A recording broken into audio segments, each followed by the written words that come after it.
it's Christina, and today we are going to be solving the system of equations. Wow.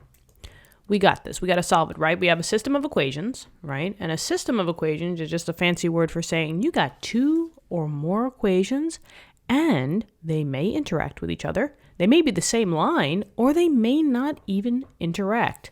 We have to solve the puzzle. So since I have two equations here, this is part of the system. So we're going to do that little fancy line and say this is a system. Okay.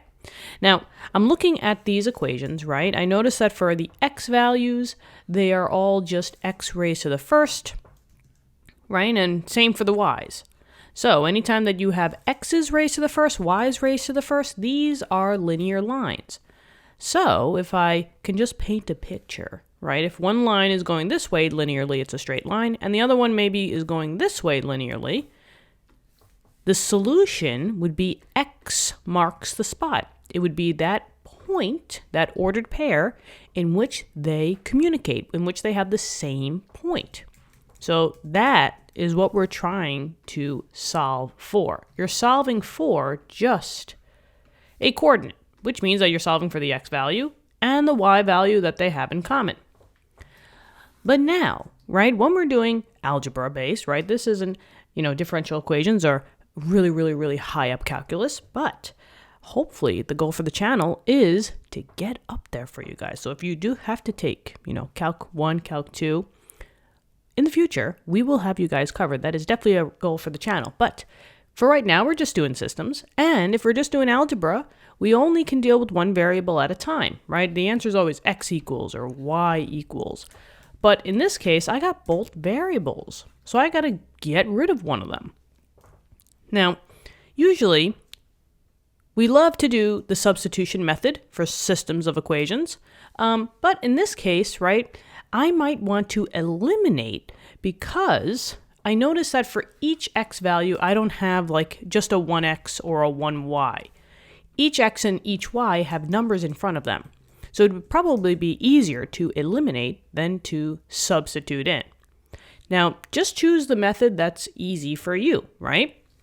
Now, in this case, I have 5 x's and 7 y's, right? The only number that these two have in common is 35. But if I see my y values and I got a 2 and a 4, that's easier to work with because how can I turn a 2 into a 4? All I got to do is just times by 2. So that's exactly what I'm going to do. I'm going to times by 2. Oh, yeah.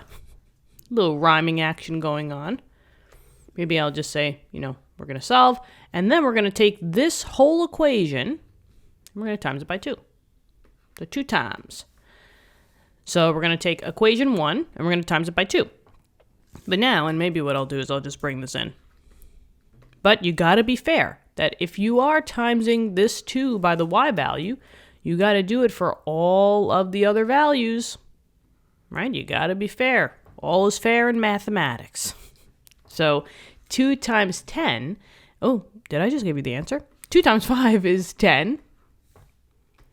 So 10x, and then 2 times 2 is the 4. There's a negative in front of it, so this would be negative 4. But that's okay, right? 4y. And then let's do equals 2 times 2.25, so $2.25. If you have $2.25, you have $4.50, so $4.50. I love it when I can just think about, the money equivalent. It makes adding much more simpler.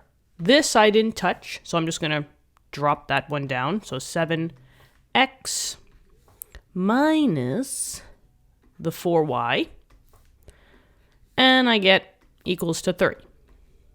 Okay. Now we're ready to go. But what do we do here, right? How are we going to cancel out the y value? Well, here is the thing.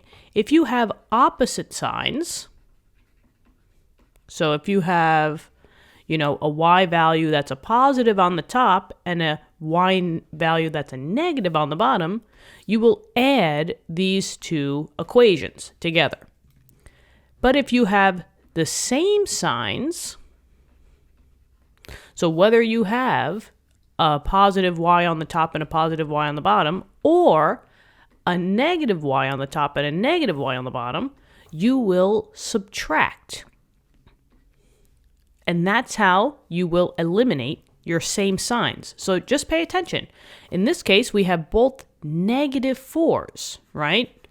So we have negative 4y's. That's the same sign. So in this case, we will, what do we think, guys? Yeah, we'll subtract. So essentially, this is like the elimination method, per se, because you're subtracting. So when we do that, these cancel out. And now, let's just do our little subtraction. 10 minus 7 is 3. So we got 3x equals $4.50 minus $3, right? $4.50 minus 3. You get $1.50 remaining. Okay. And now we just want to solve for the x value. So let's just divide by 3. Divide by 3 on both sides. Just for simplicity of math, right? You see that you have 15 divided by 3, right? If I didn't have that decimal value, 15 divided by 3 would be 5. But now I have that decimal, so it just becomes, move the decimal over to the left once. So this would be 0.5. And if you want the fraction form, right? 0.5 is just the same thing as saying a half. So maybe we'll do decimals, but this is the same as saying 1/2. So we have the fraction value and we have the decimal, whichever one you prefer. I like to think in terms of fractions and not really decimals, because decimals are basically just fractions. So maybe we'll say that we have 1/2 for this. Now all we got to do is just find the y value. So what I'm going to do is I'm going to go over here. Let's try that again. There we go. And now the next part is you can use whichever equation you want to find out the y, because now we know what the x value is. So it doesn't really matter in our case, right? If you want to go for the top and plug in, or if you want to go in the bottom and plug in. Maybe I'll do the bottom because I don't have this decimal value here. But you could go for the top, you'll get the same answer.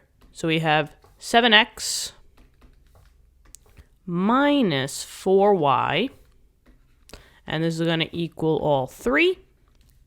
So now I'm just going to plug in what that x value was. So maybe we'll do 1/2, right? So we got 7 times the 1/2 minus 4y, and that's all going to equal 3.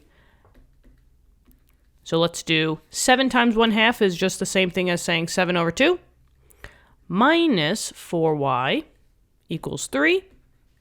Let's get the 7/2 on both sides. Well, not both sides, but bring it over to the other side. So we have minus 7/2. Maybe I'll just move this up a little bit. Okay. So we're going to minus 7/2 and minus 7/2. This is going to cancel out. So you're just going to be left with negative 4y equals, now you can plug this into the calculator, obviously, but what I'll do on this side is I'll just say 3 minus 7/2. Let's just do a little bit of mental math, right? We got to get those denominators the same. So if I turn this 3 into something over 2, keep in mind that it was over 1. So if I wanted to match the 2, I would take that 1 and times it by 2, but you got to be fair. You got to times the 2 on the top. So 2 times 3 is 6, and 6 divided by 2 is the same thing as 3, right? So 6/2 minus 7/2. Keep the denominators the same, so 2 stays for the bottom. And then you just subtract the actual top. So 6 minus 7 is a negative 1. So we got a negative 1/2 here. Now, we just have to get rid of the negative 4. So we'll divide by negative 4. Divide by negative 4 on both sides. This cancels. Sorry that I am going all the way down at the bottom of the screen, but I'll pull this back up. So I'll move over here, and maybe what I'll do is I'll bring this a little bit over here. There we go. And we'll say y equals -1/2. And if you're having a fraction and you're dividing, this is kind of like keep, change, change. Keep the fraction, change the division into multiplication, and then change that value. So instead of -4, it would be times -1/4. So in this case, we have a positive 1/8. Because 1 times 1 is 1, 2 times 4 is 8, and they're both negative, so this would be your y value. And there you go. We have now the y, 1/8, and we now have that coordinate that they have in common. So our coordinate is 1/2, which is 0.5. Remember, 1/8. And you could also put these in decimals if you want to as well. I just have the fractions, but you know, that's all good. What'd you think? Hopefully this helped. Thank you so much for viewing the video. Subscribe to the channel. I look forward to helping you in future problems. So thank you so much. I hope you're having a great day out there. Keep studying hard. I believe in you guys. Good luck on your tests and quizzes. And also, I would like to give a huge shout out to Maricela. Thank you so much for being a member to the channel. Your support means a lot to my brother and me, and we're thrilled to have you be a part of this amazing community. Memberships are open on the channel, and if you want to become a member, just click that join button, which can be found below on any video if you're watching on your desktop, or it can be found on the overall channel page too. For all of you that want your name shown in the video, don't forget to choose the gold tier or higher. Thank you so much for considering, and have a great day. Talk to you in the next lesson. Bye-bye!